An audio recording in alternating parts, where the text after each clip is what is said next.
বাক্সাত গৃহৰক্ষী বাহিনীৰ ৭৮ সংখ্যক প্ৰতিষ্ঠা দিৱস পালন।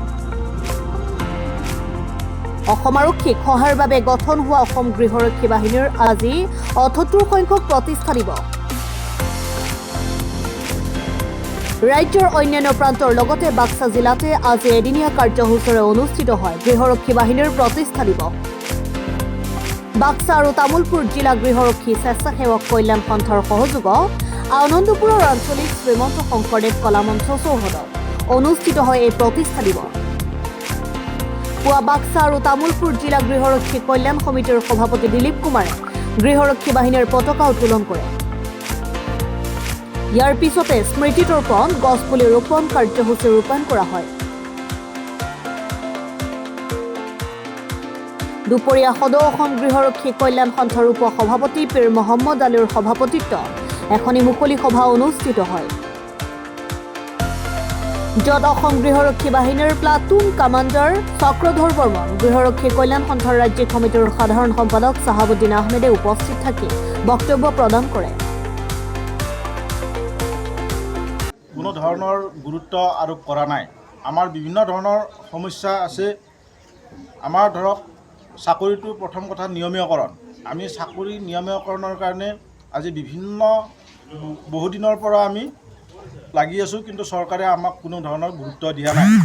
তাৰোপৰি আমাৰ যি গৃহৰক্ষীসকলৰ যি বয়স ৬০ বছৰ আছিলে, ২০১৫ চনত যি সংবিধানখন অকণমান সংশোধন কৰি ৫৫ বছৰ কৰিলে। গতিকে ইয়াৰ ওপৰত আমি আইনী ব্যৱস্থা লোৱাৰ বাবে আমি প্ৰয়াস কৰিছোঁ, ব্যৱস্থা হাতত লৈছোঁ।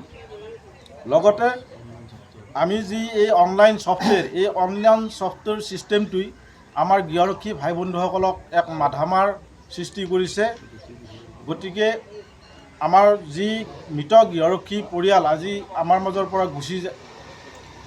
এই সংসাৰৰ পৰাই গুচি গ'ল, তেখেতসকলৰ পৰিয়ালক কোনো ধৰণৰ আৰ্থিক সাহায্য প্ৰদান কৰা নহয়। গতিকে এই সকলো বিষয়ৰ ওপৰত আমি আইনী ব্যৱস্থা আমি হাতত লোৱাৰ বাবে আমি আজি সিদ্ধান্ত গ্ৰহণ কৰিছোঁ। এই প্ৰতিষ্ঠা দিৱসৰ দিনাৰ পৰাই আমি আইনী ব্যৱস্থা লোৱাৰ বাবে সিদ্ধান্ত গ্ৰহণ কৰিছোঁ।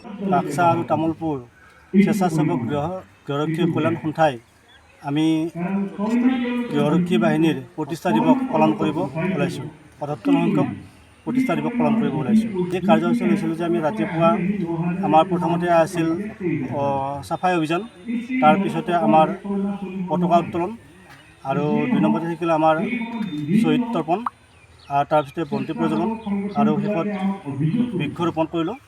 আৰু এতিয়া আমাৰ মঞ্চত আমন্ত্ৰিত অতিথিসকলৰ দ্বাৰা সভা চলি আছে। ইয়াত আছে আমাৰ নলবাৰী জিলাৰ অধিনায়কৰ পৰা প্লাটুন কামাণ্ডাৰ পিচি ছাৰ অৰ্থাৎ, আৰু ৰাজ্যিক কমিটিৰ পৰা বিষয়ববীয়াসকল আছে, আৰু বিশিষ্ট সমাজসেৱক কেইজনমানো আমাৰ মাজত উপস্থিত আছে। আমি আজি আমাৰ এই উদযাপন দিৱসৰ পৰাই আমি চৰকাৰক এইটোৱে অনুৰোধ জনাওঁ যে আমাৰ গৃহৰক্ষী বাহিনীৰ চাকৰিসকল যাতে নিয়মীয়া কৰি দিয়ে, আৰু যাতে আমি ১২ মাহে ডিউটিতে পাওঁ। এইটোৱে আমাৰ চৰকাৰৰ ওচৰত বিনম্ৰ অনুৰোধ। News desk report global any.